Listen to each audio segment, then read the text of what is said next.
안녕하세요. 비욘디 시청자들과 함께하는 코 기념의 날 건강 강좌입니다.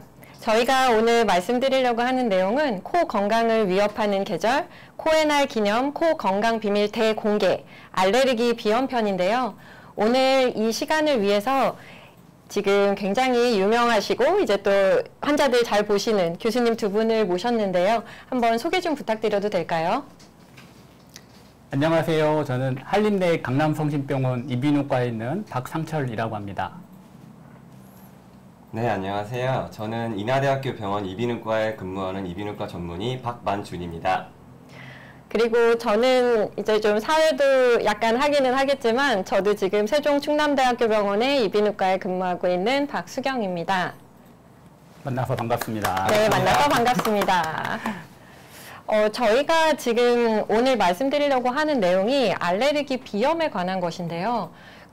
요즘 또 계절이니만큼 알레르기 비염 환자 되게 많으실 것 같은데 네. 좀 환자 보시는데 어떠신지 좀 궁금합니다. 어떠세요? 네. 이제 봄철이 본격적으로 되면서 환자분들이 정말 많이 오세요. 정말 알레르기는 이제 학령기, 학생들도 그렇고 고등학생들, 그리고 성인들, 그리고 이제 중장년층까지 전 연령을 아우르고 그렇게 다 영향을 받는 질환인 것 같습니다. 하지만 진료를 하다 보면서 환자분들께서 가장 많이 오해도 하시는 부분도 있고 또 잘못된 치료를 받고 계시는 분도 있어서 오늘 그 부분을 저희가 좀 잡아드리고자 이렇게 또 출연하게 되었습니다. 재밌겠네요. 네, 굉장히 되게 유익한 강의가 될 걸로 기대가 되는데요. 저희가 알레르기 비염에 대해서 모든 것을 다 이제 알려드리려고 하지만 그 전에 잠깐 저희 박상철 선생님께서 여러분들한테 하나 알려드릴 내용이 있다고 제가 들었어요. 그게 도대체 뭔가요? 네, 제가 화면으로 보면서 좀 말씀을 드리겠습니다. 사실 저희 세 명이 오늘 모였는데 저희 셋의 공통점은 비과, 이비인후과 중에서 비과를 전공하는 대학병원에 있는 교수입니다. 비과에 말씀하시는 거죠? 네, 비과가 네. 뭔지 모르실 분들이 계실 것 같아가지고 제가 간단히 설명을 드리면 저희가 이비인후과잖아요. 가끔 이빈후과라고 하시는 분들이 계시는데 그게 아니고 이는 귀자고요. 비는 코 비자. 그래서 코를 주로 이제 전문적으로 하는 사람들이 비과 의사들이 되겠습니다. 그래서 저희가 이제 대한비과학회라는 큰 학회가 있고 저희 세 명 모두 다 이 대한비과학회 홍보위원으로 지금 활동을 하고 있습니다. 그래서 저희가 오늘 이 자리에 나오게 되었고요. 아실지 모르겠는데 코의 날이라고 있어요. 두 분 교수님 아마 잘 아실 텐데 작년에 처음 생겼습니다. 날짜가 몇 월 며칠인지 아세요? 두 분 교수님? 4월 28일이죠. 그렇죠. 네. 저희는 사실 준비를 하는 입장이기 때문에 날짜는 모를 수는 없죠. 네. 왜 날짜가 4월 28일이 됐는지 제가 잠시 후에 설명을 드리고요. 일단 캠페인 먼저 설명을 드리면 여기 보시는 것처럼 건강한 코, 편안한 숨, 행복한 삶을 모토로 하고 있습니다. 그래서 작년에 제1회 때 코의 날 캠페인 포스터 너무 잘 만들었죠. 이게 코 모양인데 사람들이 모여있는 모양을 코 모양으로 형상화를 했고 올해 제2회 때는 이제 이게 무슨 그림 같으세요? 박수경 교수님. 청진기를 이용해서 사람의 코 옆모습을 좀 만든 것 같은데 또 뭐 다른 의미가 있나요? 네, 맞습니다. 이게 굉장히 디자인을 잘 해주셨는데 사람을 옆에서 본 코 모양이고 이걸 이렇게 청진기를 통해서 표현을 해주셨고 여기 보시면 박만준 교수님 이게 뭔 것 같아요? 코의 날에 가운데가 네. 이렇게 튀어나온 걸 봐서 코가 이렇게 튀어나온 모습을 정말 우리 피노키오 캐릭터와 맞습니다. 같이 그렇게 네. 상징하고 있는 것 같아요. 네. 그래서 정말 재미있게 이렇게 코의 날을 형상화를 해주셨습니다. 그래서 작년에 2023년에 제1회 코의 날 제정 선포식을 개최를 했고요. 지금 가운데 보시는 분이 이제 대한비과학회장님이신 김창원 교수님이시고 여기 정동 1928이라고 하는 굉장히 고즈넉하고 좋은 장소였습니다. 여기 저도 있고요. 그래서 이런 행사를 했었고 올해는 이제 제2회 캠페인이 드디어 열립니다. 근데 올해는 4월 28일이 일요일이다 보니까 행사는 이제 이틀 전인 금요일에 하게 됐고요. 자, 왜 4월 28일이 됐을까요? 여기 보시면 일단은 코의 질환은 아까 박만준 교수님 말씀해 주신 대로 4월 달에 정말 많이 증가를 합니다. 특히 알레르기 비염, 막 꽃가루 날리기 시작하고 환절기 되면 심해지죠. 그래서 4월 달에 코 질환이 증가하는 4월 달에 코를 자세히 보시면 이렇게 사자 모양처럼 보입니다. 옆에서. 그래서 4월이 됐고요. 또 콧구멍 모양이 이렇게 E자처럼 보이죠. 그래서 적어도 봄철, 가을철, 환절기 때는 매년 2번 정도 정기적인 내원으로 오시는 게 좋겠다 해서 2번이라고 해서 2가 들어갔고요. 이 콧구멍 모양이 또 팔자처럼 이렇게 보여요, 콧구멍이. 그래서 4 곱하기 2는 8, 4, 5, 28을 너무 기억하기 좋지 않아요? 어떠세요? 네, 맞습니다. 네. 저희 항상 코날이 언제지라고 하면은 4, 2, 8 그렇게 기억하시면 되겠습니다. 4월, 코 질환이 증가하는 4월에 매년 2번, 1년에 2번 정기적으로 이비인후과를 방문해서 코 질환을 예방하고 콧구멍을 이렇게 무한대 표시, 평생 지속합시다. 그런 의미라서 4, 28, 4월 28일 코의 달 그렇게 기억하고 같이 코 건강을 위해서 노력하고 함께 공부하면 좋겠습니다. 네, 박만준 교수님과 박상철 교수님 또 얘기 들어보니까 우리 비욘디 시청자분들도 4, 28, 4월 28일 꼭 기억하실 수 있으실 것 같아요. 네, 좋습니다. 그래서 저희가 이제 이런 캠페인을 하고 있고요.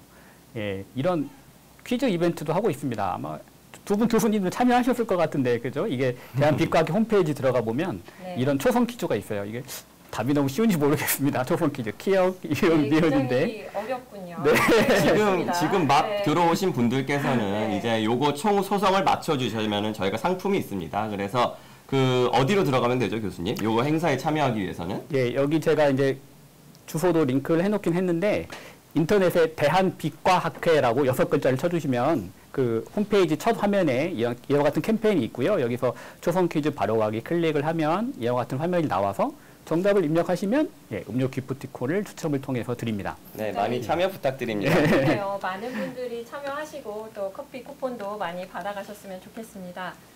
지금 또, 이거는 킁킁이 감자에서 코의 날 캠페인 관련된 것 같은데 이거는 또 뭔가요?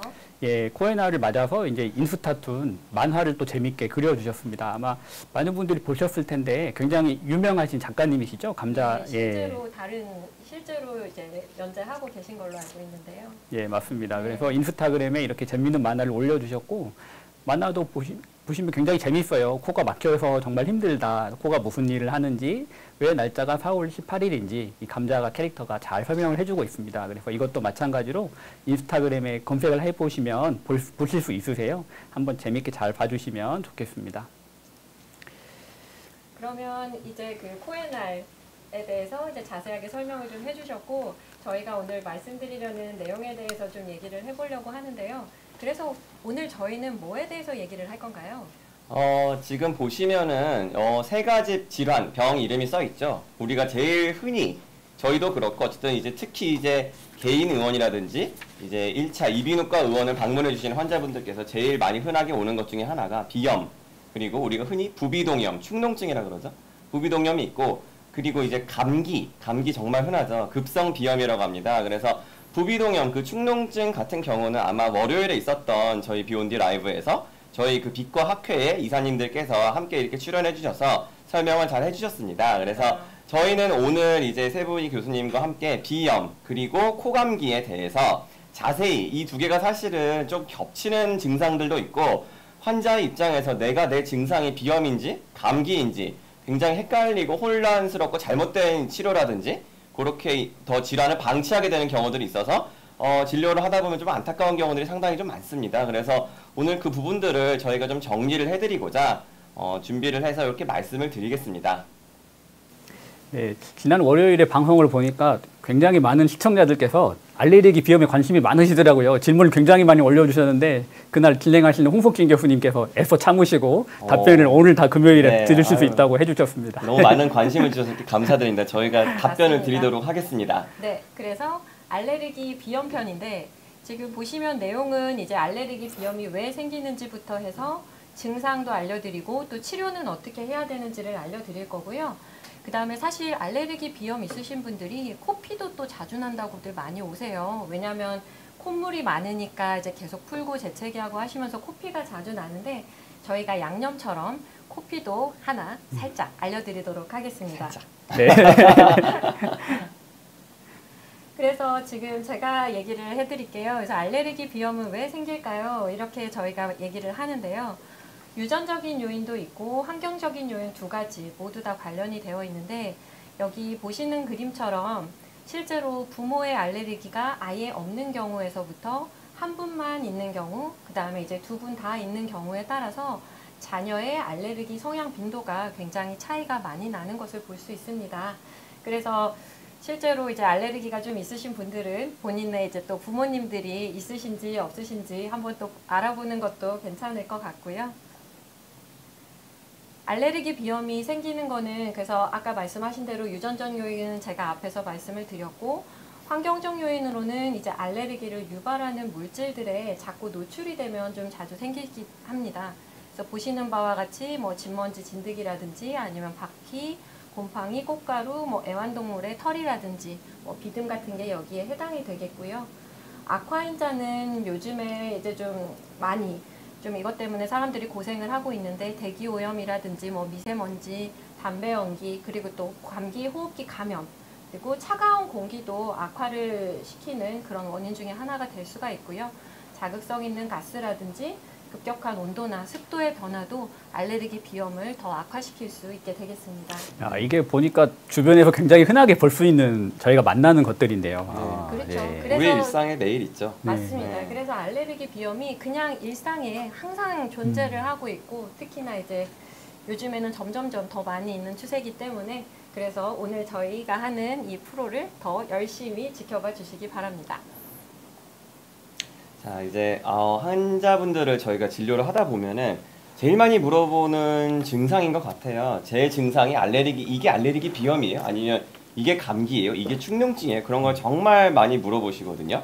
근데 저희는 이렇게 여쭤봐 주시면 정말 오히려 감사합니다. 왜 그러냐면은 정확히 이거를 알아야지 치료가 다르게 됩니다. 치료가 다르고 원인이 다르기 때문에 어떻게 관리하고 어떻게 예방하고 나을 건지 아니면 더 추가적인 치료가 필요한지 그런 것들을 저희가 설명을 드릴 수가 있습니다. 그래서 지금 보면은 이게 저 왼쪽 박스가 2개가 있어요. 근데 이제 저희가 정답은 안 써놨거든요. 좀 이따 말씀드릴 건데, 왼쪽 거를 이제 먼저 보실게요. 1년 전부터 좋아졌다가 심해졌다가 반복되는, 쭉 지속되는 게 아니라 반복되는 콧물인데, 콧물이 색깔이 저희가 중요해요. 항상 저는 진료 볼 때 환자분들이 콧물이 있다 그러면 콧물이 끈적해요, 안 끈적해요? 색깔이 어때요? 그 2가지 반드시 물어봅니다. 그리고 얼마나 오래됐냐? 일주일 됐냐? 하루 됐냐? 1년 됐냐는 다릅니다. 그래서 지금 보시면 1년 됐고 맑고 약간 끈적이는, 한마디로 그냥 굉장히 맑은 이렇게 끈적한 코가 이제 좋아졌다 심해졌다를 하는데, 밑에 보시면은 이 3가지가 있죠.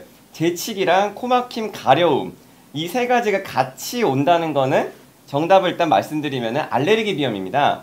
그러니까 알레르기는 말 그대로 우리가 알레르기라 그러면 연상이 아마 되시는 분도 있을 것 같긴 한데, 굉장히 막 가려울 것 같고 근질근질하고 재치기하고 이런 게 좀 연상이 우리가 할 수 있잖아요. 그래서 알레르기는 말 그대로 알레르기 질환이 코에 온 비염이기 때문에, 일단은 처음에 어떠한 물질, 예를 들어서 어떠한 뭐 꽃가루에 내가 알레르기가 예민하게 감작이 돼 있다고 우리가 얘기를 하는데, 꽃가루에 대해서 예민성이 있는 사람인 경우는 꽃가루가 봄철에 요즘 같은 4월, 5월에 흡입을 하게 되면은 일단은 재치기와 눈, 코가 굉장히 가렵고, 심한 분들은 여기 입천장이랑 귀 안쪽까지도 굉장히 가렵다고 하십니다. 그래서 그런 것들이 오고, 그러다 보면은 재치기가 나오면은 우리가 콧물이 나오잖아요.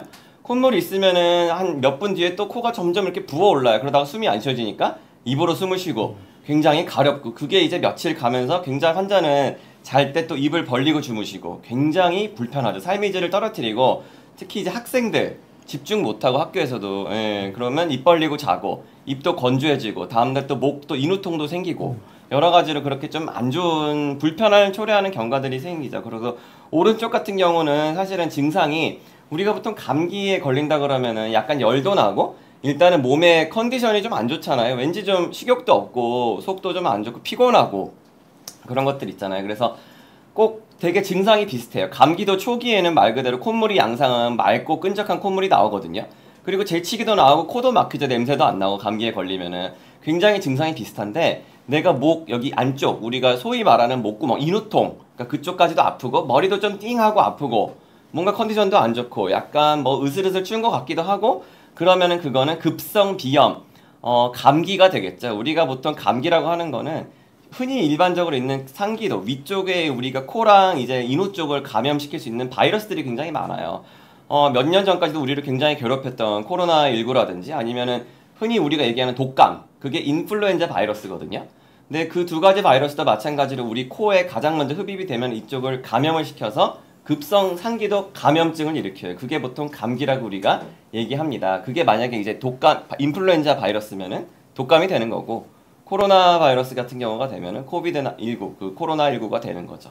어쨌든 그 두 가지 차이점이 있다. 그렇게 우리가 좀 기억을 해주시면은 지금 내가 증상이 감기인지 아니면 알레르기 비염인지 그렇게 조금 이해를 할 수 있을 것 같습니다. 너무 시원하게 정리를 잘 해주신 것 같습니다. 교수님, 그러면 네. 급성 비염, 코감기는 급성 비염이면 알레르기 비염은 만성이겠네요? 만성 비염이겠네요? 이제 그게 정말 환자분들이 많이들 질문을 주세요. 그러면은 감기는 나으면 알레르기는 낫지 않느냐? 그렇지 않습니다. 이제 알레르기 같은 경우에는 다만 이제 내가 반복적으로 그 물질에 대해서 노출, 흡입을 하는 경우에 언제든지 그 증상이 또 나올 수가 있죠. 왜냐하면은 우리 몸 안에 있는 면역 세포들이 그 원인이 되는 물질을 기억하고 있거든요. 기억했다가 증상은 뭐 저절로 있으면 조금 불편하겠지만 며칠 지나면 조금 좋아집니다. 그러다 보면 또 거기에 노출이 되면은 또 재채기라든지 콧물이라든지 코막힘이 연쇄적으로 계속 반복이 되기 때문에 만약에 내가 정말 회피할 수가 없는, 즉 예를 들어서 내가 반려동물인 강아지를 같이 집에 있다. 그런 강아지 털에 대해서 내가 예민함이 있으면은 강아지 털이 계속 있을 거 아니에요. 우리 생활을 하다 보면은 계속 1년 내내 코 증상을 소위 말해서 달고 살게 되시는 거죠. 그런 분들은. 그렇기 때문에 치료가 달라지게 됩니다. 알레르기 비염 같은 경우는 좋아졌다 나빠졌다. 거기 노출이 되면은 무조건 나빠지는 그런 증상을 보이기 때문에 일단 원인이 되는 물질을 내가 알고 검사를 받아서 내가 어떤 거 예민하다를 정확하게 알고 그거를 피해야 합니다. 예를 들어서 그게 반려동물인 같은 경우에는 이제 그거를 피하는 치료를 할 수 있겠고, 피할 수 없는, 특히 요즘 많은 집먼지 진드기랑 뭐 그런 침구류, 소위 말하는 그런 집진드기, 그런 것들은 먼지 같은 경우에는 피할 수가 없기 때문에 면역 치료라 그래가지고 저희가 이제 쉽사리 주사라든지 뭐 복용하는 약들이 있어요. 그런 걸 통해서 노출이 되더라도 증상 반응이 낮아지게 아니면 또는 거의 없게 하는 치료, 완치를 목표로 하는 치료를 우리가 또 할 수가 있고, 경우에 따라서는 우리가 흔히 아마 많이 들어보셨을 거예요. 이비인후과 질환을 많이 불편을 겪고 계신 분이라면은 합의갑계 뭐 축소술, 합의갑계 고주파술, 합의갑계 성형술, 뭐 덧살 수술, 비염 수술, 그렇게 많이들 얘기하는 것들이 비염 수술이 됩니다. 그래서 코 안에 합의갑계라는 그런 덧살이 있는데 그 부분이 가장 먼저 이러한 항원, 물질이 들어오면 예민하게 반응을 합니다.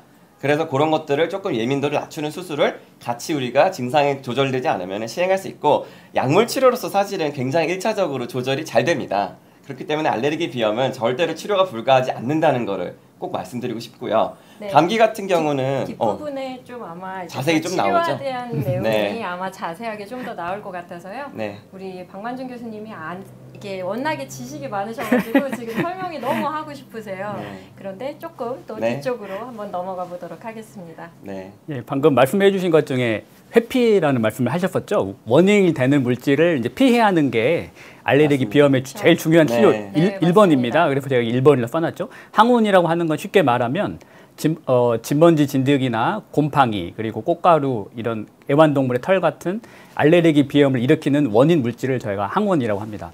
이게 진먼지 진드기예요. 챗 GPT 많이 하시죠, 요즘에. 제가 챗 GPT한테 많이 하죠. 진먼지 진드기 좀 그려봐 했더니 이렇게 그려놨어요. 잘 그렸나요?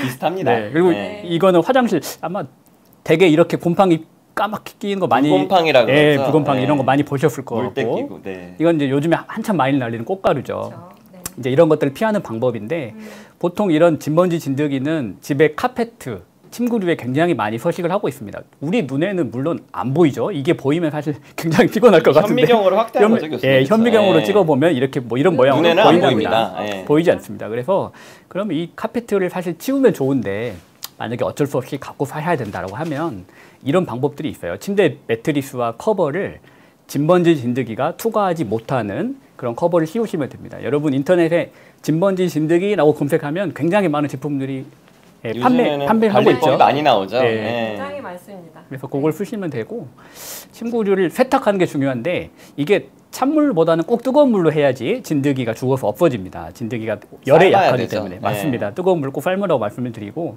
진먼지 진드기가 좀 건조한 환경보다는 습한 환경에 잘 자란다면서요. 네. 맞죠? 네. 네. 그래서 한마디로 사람이랑 비슷해요. 네, 저희도 비슷하죠. 건조하면 네. 잘 못 살잖아요. 그렇죠. 네, 그렇게 생각하시면 편합니다.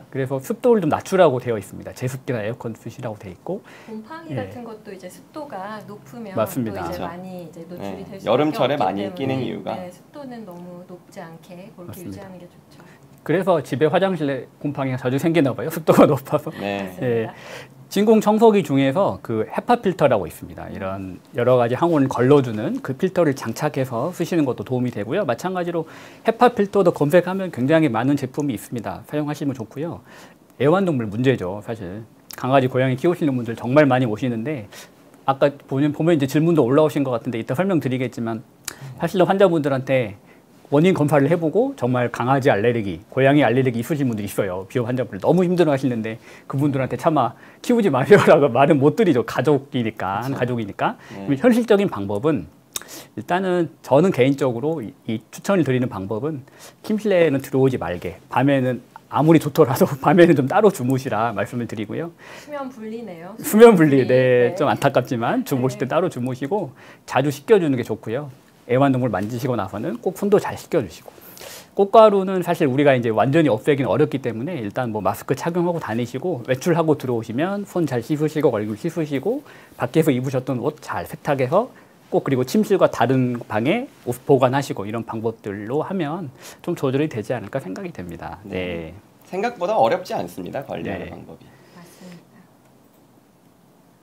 그래서 알레르기는 이제 항원 노출에 피하는 거 그게 1번이고요. 그 다음은 이제 병원에 가시게 되면 어쨌든 약을 받게 되잖아요. 그래서 보통 약물 치료 같은 경우는 이제 저희가 기본적으로 항히스타민제라는 그런 약물 치료를 많이 하고요. 근데 간간히 요즘은 그래도 좀 졸음이 오지 않는 그런 약들이 좀 꽤 있어요. 그렇기는 한데 그래도 졸음을 유발하는 약이 있기 때문에 뭐 수험생들도 그렇지만 특히 운전하고 하시는 분들은 좀 주의를 하셔야 될 것 같고요. 또 그 밖에도 뭐 혈관 수축제라든지 류코트리엔 수용체, 기량제 등등 굉장히 많은 약들이 있기 때문에 정확하게 진단을 받고 또 전문의한테 가셔서 정확하게 치료를 순차적으로 받으시는 게 굉장히 중요합니다. 그리고 많이 아실 것 같은데 여기 저희가 하나 들고 왔어요. 그래서 이렇게 생긴 스프레이가 있어요. 이제 코에다 뿌리는 스프레이인데 물론 이게 이제 색깔도 좀 다를 수도 있고 뭐 그런 여러 가지. 예시를 하나 가져온 네, 거죠. 예시를 하나 가져왔고 스프레이 종류가 많은데 그 중에 한 종류. 비슷비슷하게 생겼어요. 그래서 이런 애들이 있는데 그런 이제 코 안에 뿌리는 약이 있고요. 보면 이제 그 안에 성분은 스테로이드가 들어있기도 하고 뭐 항히스타민이나 항콜린제 등등이 이제 섞여 있기도 합니다. 그래서 그런 약들은 병원에 가셔서 처방을 받아야 되시고요. 근데 이제 저희한테 오시는 환자분들 중에서 코 안에 뿌리는 약 이미 쓰고 있어요. 처방 안 받아서 쓰고 있는데요. 잘 쓰고 있는데요. 이렇게 말씀하시는 분들 많은데 대부분이 그게 이제 혈관 수축제일 가능성이 높고 그래서 혈관 수축제인 경우에는 쓰면 굉장히 편하기는 한데 그게 너무 장기간 또 사용을 하게 되시면 점점 코 막힘이 오히려 완화되기보다는 심해지는 경우가 많기 때문에 주의해서 사용을 하셔야 되겠습니다. 저도 이런 환자분들 많이 봤는데 꼭 주의하라고 설명을 자주 드립니다. 이게 처방전 없이 아무래도 약국에서 편하게 구입할 수 있으니까 병원 오시기 불편하면 많이 쓰시더라고요. 네. 맞습니다. 효과는 굉장히 좋은데 네. 장기간 쓰면은 이러한 부작용이 있을 수 있기 때문에 만약에 정말 제가 장기간 지속이 되면은 반드시 이비인후과 진료를 받도록 그렇게 하면 주시면 좋겠습니다. 맞습니다. 자, 이제 그 다음에 또 한 가지가 제일 중요한 게 알레르기 비염에서 코 세척하라고 아마 병원 가면은 많이 이야기를 드렸을 겁니다. 근데 코 세척을 과연 어떻게 하는 거냐. 그래서 저는 실제로 제 환자분들 진료를 보시면은 조금 받아들이시기가 어려워하시거나 그런 분들은 실제로 한번 하고 오늘 귀가해서 집에서 요거대로 매일 하세요. 그렇게 일단 말씀을 드리거든요.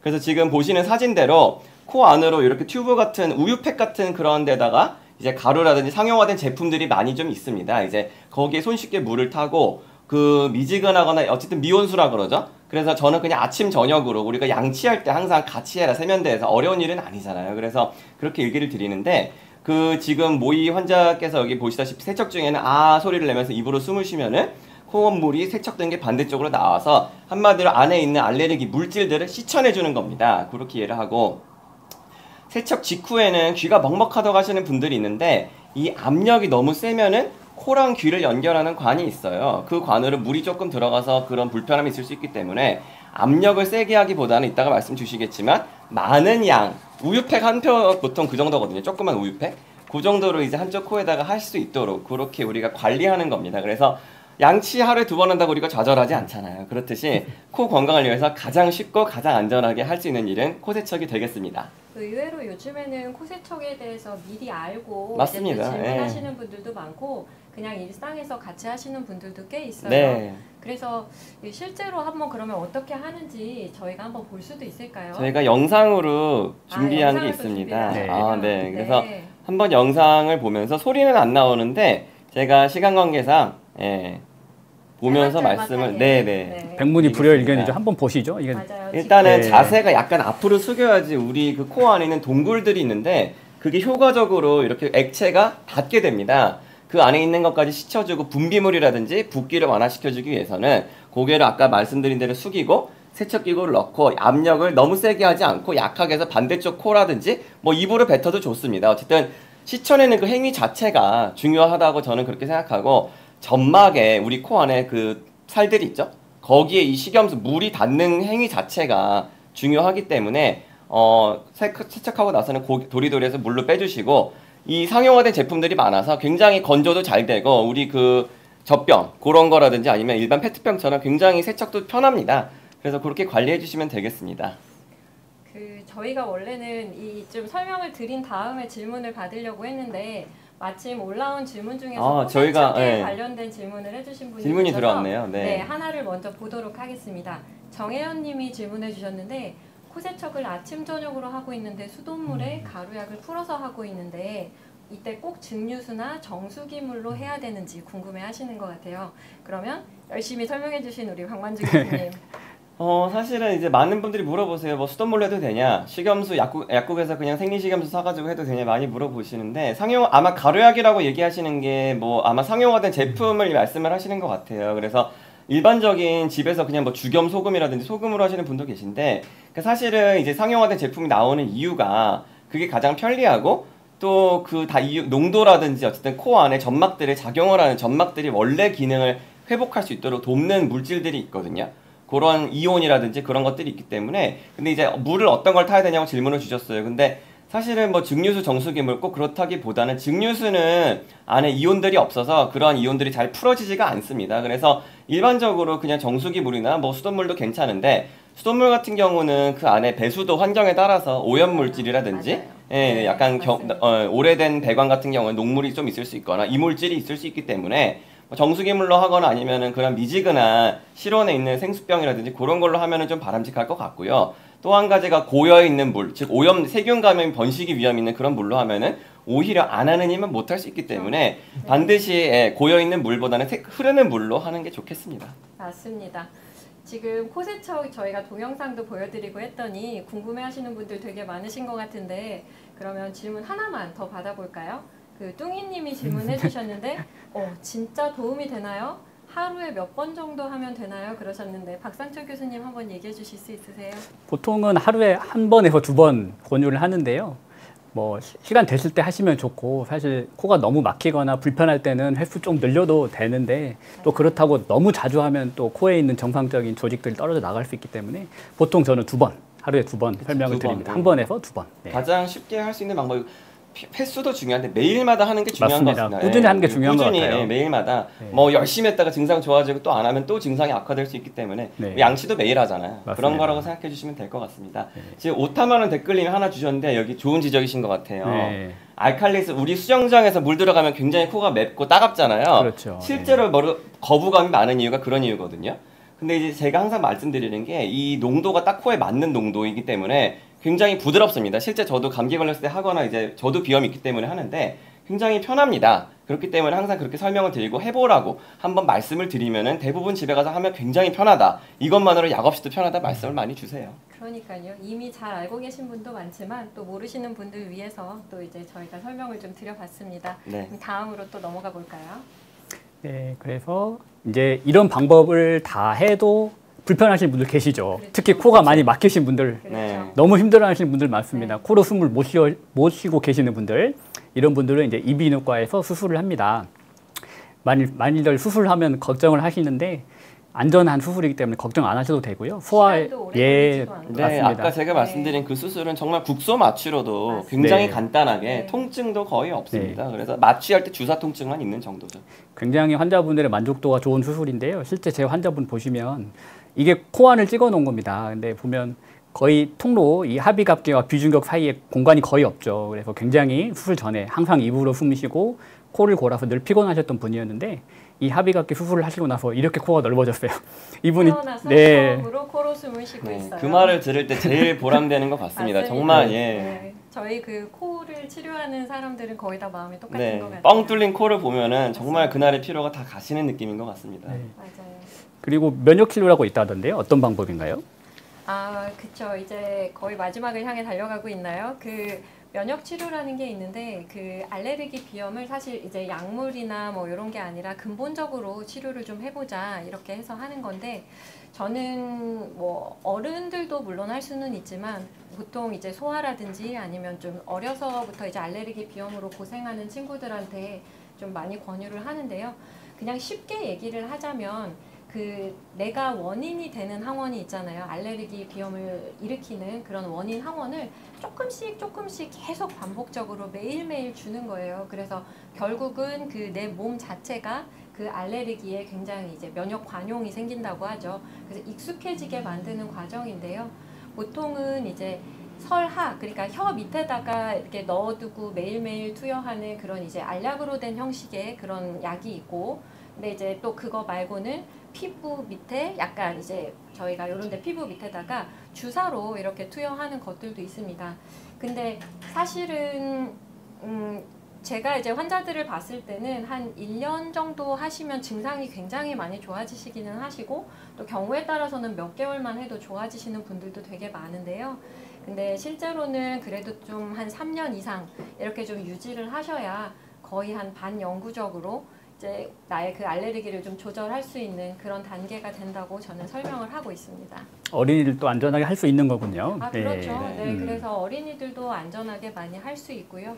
특히 이제 어린이들 같은 경우는 앞으로 진짜 살아가야 할 날도 많고 공부도 많이 해야 되고 집중도 많이 해야 되고 그렇기 때문에 요즘에 보면 이제 어머니들이 미리 알고 오셔서 얘기하시기도 하고 네. 또 설명드리면 굉장히 이제 좀 치료를 적극적으로 해보고 싶어하는 추세기는 한 것 같아요. 아이들 같은 경우 알약 삼키기 힘들어 하잖아요. 근데 이거는 삼키는 게 아니라 혀 밑에 넣고 네. 녹여서 우리가 흡수되게 하는 거기 때문에 정말 아주 어린 친구들도 부담 없이 그렇게 할 수 맞습니다. 있다는 장점이 있는 것 같습니다. 네, 맞습니다. 자, 이제 아까 저희가 말씀드린 대로 이제 코피를 살짝 말씀드린다 그랬잖아요. 그래서 코피가 자주 나는 이유와 치료, 왜 코피를 알레르기 비염에서 저희가 같이 다루냐면은 알레르기 비염이 있는 분들이 또 한 가지 말씀을 많이 주시는 게 코피가 계속 묻어난다, 자주 난다, 계속 코피가 나고 코도 막히고 재채기를 하면은 다음 날은 코피가 심해진다. 관련이 있냐? 많이들 물어보십니다. 사실은 관련 있습니다. 왜 그러냐면은 코피가 나는 원인, 뭐 코피 열이는 오늘 저희가 따로 설명드리지는 않지만 코 앞쪽에 우리가 가운데 칸막이라든지 덧살들, 그런 살들이 있는데 보시면 굉장히 빨갈 거예요. 이제 병원 가서 내시경 넣어서 보시거나 본인이 이렇게 거울 봐서 보시면 굉장히 빨간 것들인데 그런 것들이 점막입니다. 코를 덮고 있는 카페트 같은 건데 이 점막 바로 아래 모세 혈관들이 굉장히 많이 있습니다. 굉장히 얇아요. 그래서 우리가 콧물이 있거나 그러면 콧물이 마르면은 지금 보시면은 콧물이 마르면은 이렇게 딱지가 되잖아요. 딱지가 떨어지면서 또 딱지가 있으면 굉장히 불편하기 때문에 후비거나 풀게 되잖아요. 그래서 이제 그런 경우에 딱지가 떨어지거나 팡 풀면서 물리적으로 점막이 살짝 벗겨지면서 그 밑에 있는 혈관들이 노출이 돼서 우리도 손 이렇게 종이에 베이면은 피나잖아요. 뭐 누르면 멈추지만 그런 것처럼 이렇게 앞으로 쭉 쏟아지거나 아니면 코 풀면 코피에 묻어나거나 그렇게 해서 굉장히 많이 좀 당황하세요. 특히 이제 피라는 게 사실 좀 당황을 일으킬 수 있기 때문에 특히 이제 나이가 있으셔가지고 심장 질환이라든지 약을 드시는 분들 같은 경우에는 한번 피가 나면은 잘 안 멎습니다. 그래서 이렇게 뚝뚝뚝 떨어뜨리면서 병원이나 응급실을 방문해 주시는 경우들이 있는데 비염이 정말 심한 경우에는 콧물이 계속 있기 때문에 이렇게 코피가 심할 거고 가운데 칸막이가 우리가 비중격이 되는데 그 가운데 칸막이가 굉장히 심하게 한쪽으로 이렇게 뾰족하게 산처럼 휘어 있는 부분들이 있어요, 분들이. 그러면은 그쪽으로 바람이 계속 세게 이렇게 되거든요.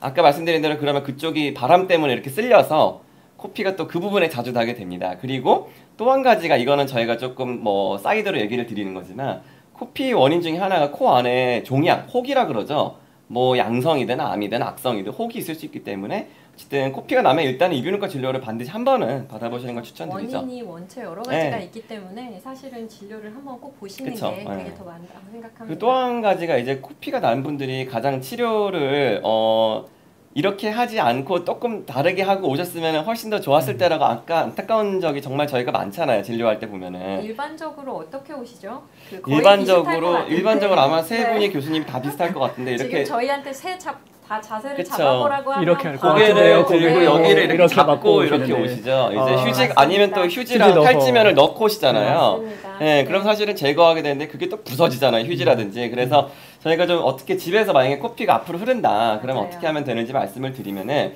이 엄지와 검지 요걸로 코 아래쪽 있거든요. 위쪽이 여기 이쪽이 눈 옆이 아니라 입술 쪽, 인중 쪽에 있는 이 아래쪽을 꽉 눌러주세요. 아까 제가 얘기 드린 대로 공기가 있고 코가 딱지가 떨어져서 생기는 코피는 대부분 앞쪽이거든요, 원인이. 우리도 피나면은 이렇게 누르면은 한 10분, 20분 지나면 멈추지 않습니까? 손을 베었다고 하면은. 코도 마찬가지라서 이렇게 살짝 누르면 대부분 아까 얘기 드린 대로 뭐 혈관 억제제 이런 거 먹지 않는 이상은 지혈이 잘 됩니다.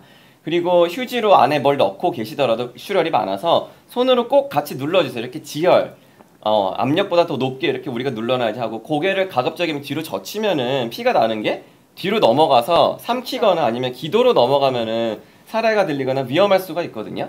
고개를 오히려 조금 살짝만 그냥 이렇게 숙이면서 코가 막혀있기 때문에 입으로 숨을 쉬고 오십시오. 예, 입으로 숨을 우리가 충분하게 쉴 수 있기 때문에 그 상태로 가까운 이비인후과 병원을 가주시면은 이제 전문의께서 진료를 해주시면서 안쪽에 이제 그 솜지, 그 패킹이라 그러죠. 우리가 꺼즈, 약물을 그 혈관에 수축되는 약물이라든지 그런 것들을 도포한 꺼즈로 처치를 해주고 경우에 따라서는 흔히가 우리 지진다 그러죠. 그 전기 소작을 통해서 원인이 되는 혈관을 다시 이렇게 메꿔주는 치료를 할 수 있기 때문에 요즘 이비인후과 의원들이 아마 근처에 다들 계실 거라 생각이 돼요. 가까운 이비인후과 의원을 우선적으로 방문해 주세요. 아유, 요즘에 와 진짜 네. 명쾌하게 이제 설명을 해주셔서 집에서 코피 나시면 좀 당황하지 않고 이렇게 네. 응급처치 하시고 병원으로 오실 수 있을 것 같습니다. 네. 그 아까 뭐 실시간으로도 계속 질문이 되게 많이 들어오고 있어요. 아, 그래서 네네. 좀 또 아까 이제 뭐 치료법에 대해서도 좀 궁금한 게 있으신 것 같은데 강나영님이 질문을 주셨어요. 안녕하세요. 뭐 알레르기 비염이랑 만성 비유성 비염이 있는데 양쪽 코막힘이 있으시고 건조하고 숨 쉬는 것도 많이 힘들다고 하시네요. 근데 이렇게 심한 적은 처음이었는데 이럴 수 있나요? 막 이러시면서 심한 코막힘을 해결하려면 이제 뭐 스프레이를 써야 되냐, 뭐 어떠냐 이렇게 이제 말씀을 주셨는데 뭐 저도 그렇지만 또 이제 박상태 선생님 한번 얘기해 주시면 또 의견 나눌 수 있을 것 같습니다. 아이고 많이 힘드셨겠습니다. 일단 스프레이를 사용하시는 게 좋은데 그 아까 설명드린 대로 처방전 없이 약국에서 그냥 구입하시는 스프레이는 혈관 수축제 성분이 그렇죠. 있을 수 있기 때문에 네. 그건 일주일 이상은 절대 쓰지 마시고 이비인후과 가셔서 진료를 받으시면 아마 스테로이드 스프레이를 주실 겁니다. 스테로이드 성분이지만 그게 뭐 체내로 흡수되는 게 아니기 때문에 걱정하지 마시고 사용하시면 되고 스프레이로 안 되면 저는 사실 이제 대학병원에 있기 때문에 다른 의원에서 치료를 받고 그래도 코가 막혀서 오시면 저는 보통 수술을 권유를 합니다. 네. 그래서 보통은 이제 아마 선생님들도 다 잘 아시겠지만 그 스테로이드 스프레이를 쓰면 이게 증상이 빠른 시간 내에 좋아지지는 잘 않잖아요. 맞습니다. 그래서 네. 약간 이제 며칠 정도 좀 쓰시면서 점점 좋아지는 과정을 밟기 때문에 그래서 저 같은 경우는 좀 약물 치료를 좀 같이 초반에는 병행을 하면서 스프레이를 좀 사용을 하라고 하고 그다음에 아까 말씀하신 것처럼 이제 이게 너무 만성적으로 오래되시는 분들 그래서 약이든 뭐 스프레이든 다 이제 좀 해결이 잘 안 되시는 분들은 아까 저희가 얘기 드렸던 수술 네, 그래서 이비인후과에서 비염도 수술을 할 수 있다. 네. 그렇게 생각하시면 좋으실 것 같습니다. 네. 또 하나 제가 뭐 꿀팁을 좀 드리자면은 이제 강나영님께 질문하신 주신 내용이 정말 그래서 우리가 뭐 여행을 가거나 갑자기 뭐 건조함이 있거나 그렇죠. 뭐 네, 네. 환경이 사실 대기 온도라든지 습도가 굉장히 우리 코 점막의 예민도에 또 중요하고 그런 거에 예민하신 분들이 또 있거든요. 그렇기 때문에 저 같은 경우 아까 제가 말씀을 드렸지만 추가적으로 비강 세척을 하면 굉장히 도움이 되실 거라고 저는 생각이 돼요. 예. 우선적으로 굉장히 코가 편안하고 뚫려있다는 느낌을 줄 수 있을 뿐더러 코의 건조감, 그 점막들이 힘들어하는 게 습도가 낮아지면 제 기능을 못해서 힘들어하거든요. 붓고. 그런 거를 완화시켜 줄 수 있기 때문에 제일 부작용이 없으면서 안전하게 가장 먼저 할 수 있는 같이 할 수 있는 치료가 약물 치료와 병행해서 코 세척 하는 거에 저는 추천을 좀 드리고 싶습니다. 그렇네요. 그래서 역시 또 코세척 중요하다 이렇게 한 번 더 강조해 주셨고요. 영숙님이 또 질문을 해주셨는데 콧물이 뭉치고 코딱지가 계속 안에 들어있는 느낌이 든다고 하셨는데 식염수를 쓰면 되나요? 이렇게 얘기를 하셨는데 네. 뭐 너무 교과서적인가요? 저는 일단은 뭐 콧물이 뭉치고 코딱지가 계속 안에 들어있는 느낌이 나시면 이비인후과 전문가에게 먼저 진료를 받으셔서 네. 그 이제 코 안에 내시경 검사를 사실은 먼저 해봐야 돼요. 왜냐하면 콧물이 뭉치거나 이렇게 보통 크러스트라 그러죠. 그래서 코딱지가 나오는 것들이 그냥 뭐 비염이나 뭐 충농증 말고도 다른 원인들도 있기 때문에 맞습니다. 그래서 네 진료는 꼭 보셔야 되고요. 이제 거기서 만약에 이제 좀 뭐 부비동염이라든지 비염이라든지 알레르기 비염이라고 이제 말씀을 주시면 아까 앞에서 말씀하신 것처럼 그런 코 세척도 도움이 될 것 같습니다.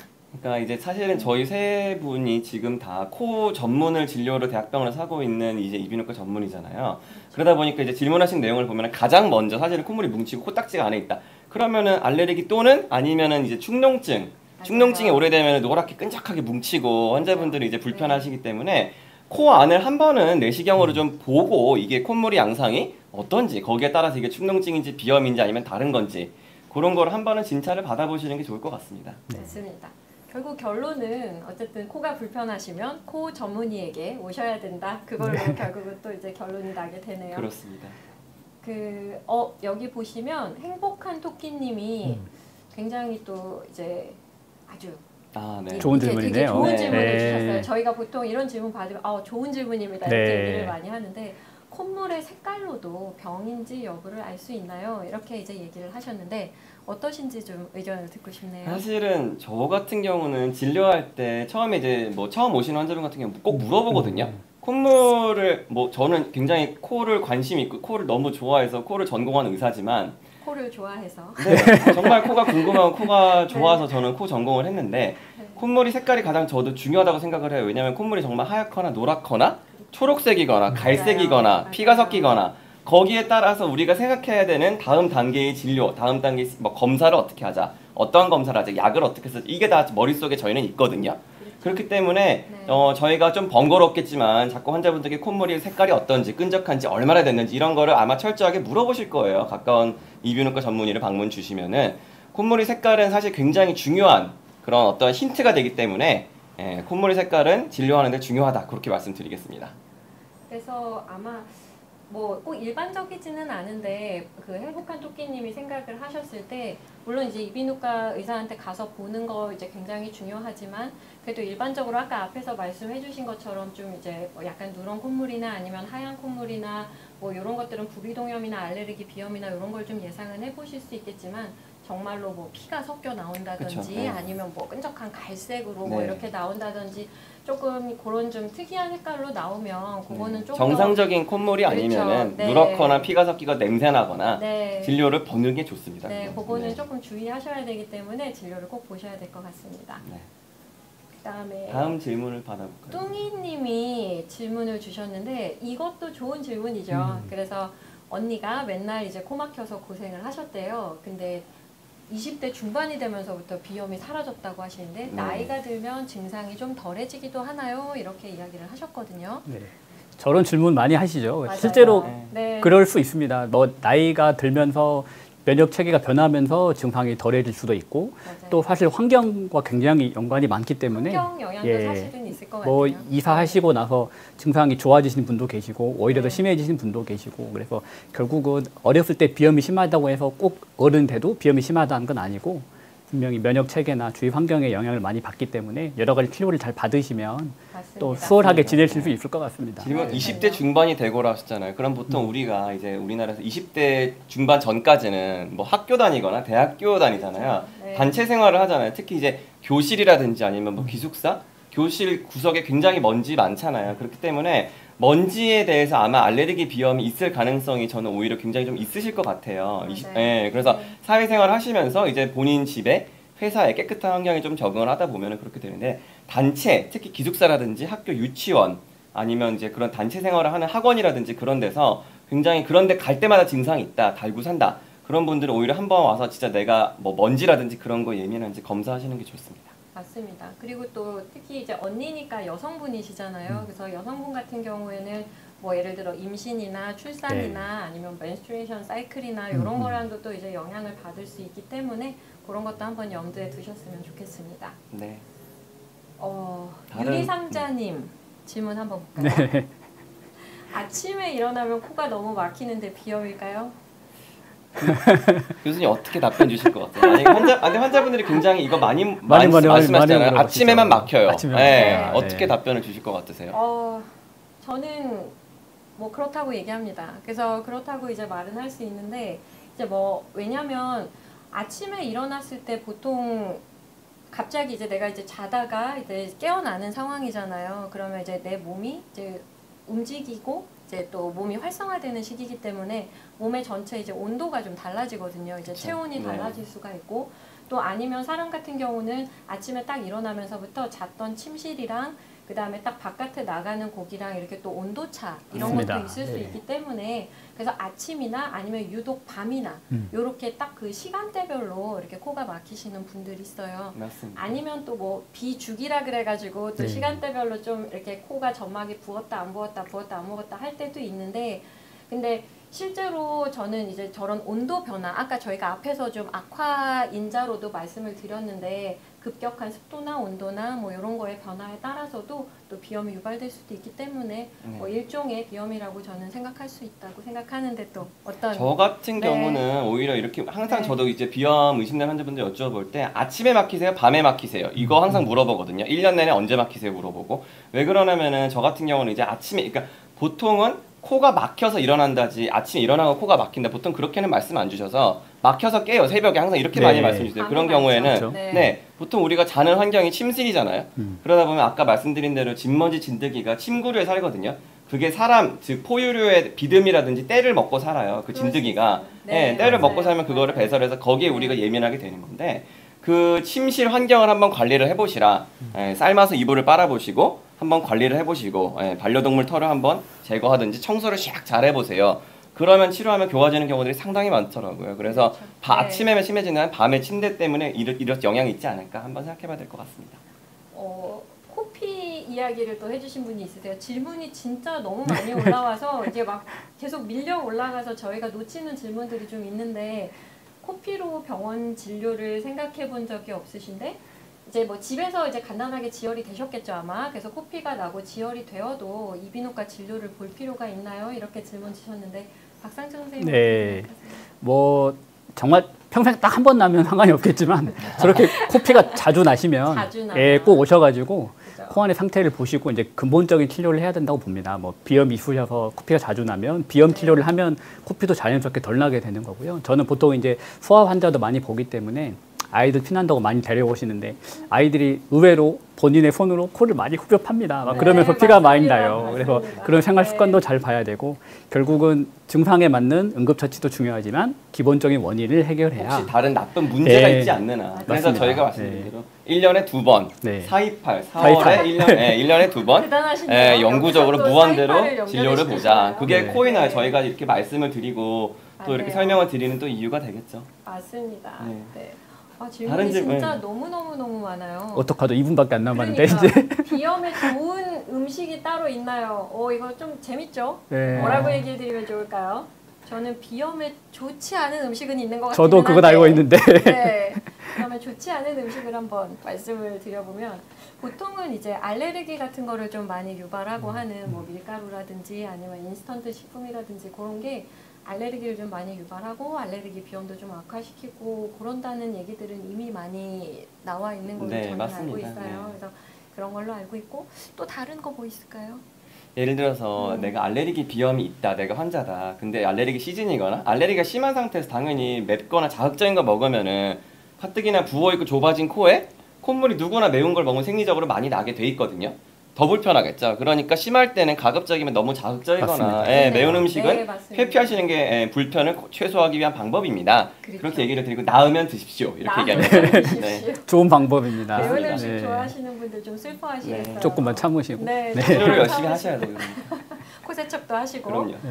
거의 이제 마지막 질문일 것 같기는 한데 노은경님이 질문 주셨어요.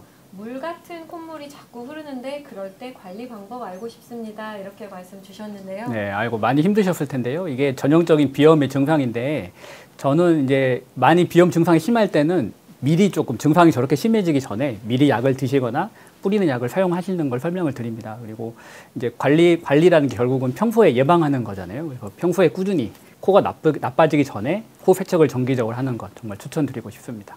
사실은 비염의 가장 좋은 치료는 예방도 굉장히 중요합니다. 맞습니다. 그래서 네. 그래서 원인을 알고 거기에 대해서 예방을 해야지 정말 우리가 약을 뭐 세게 복용하지 않을 수가 있다. 수술까지 안 갈 수 있다. 그렇게 설명을 드립니다. 아, 진짜 이 못다한 질문들을 어떻게 해야 될지 모르겠어요. 그래서 네. 한 번 더 불러주시겠죠. 뭐 이렇게 질문이 많은데 저희 선생님들도 이제 한 번 더 불러주시면 저희가 또 답변 더 많이 드리도록 하겠고요. 오늘 진짜 여러분들하고 이렇게 좋은 시간 함께해서 기쁘고 그다음에 오늘 두 분 교수님들도 수고해 주셔서 정말 감사드립니다. 네, 많은 질문해 주셔서 너무 감사드리고 저희가 다 못다한 질문들이 있기 때문에 이러한 불편사항들에 대해서는 그 대학병원 처음까지 오실 필요는 없지만 가까운 이비인후과 의원을 먼저 방문하여서 이러한 궁금증을 해결을 하시는 거를 저는 추천을 반드시 드립니다. 네. 그게 저희가 코의 날을 제정하고 이렇게 또 말씀을 드리는 이유가 되겠죠. 마지막으로 날짜 한 번만 더 알려드릴까요? 4월 28일입니다. 네. 네. 감사합니다. 감사합니다.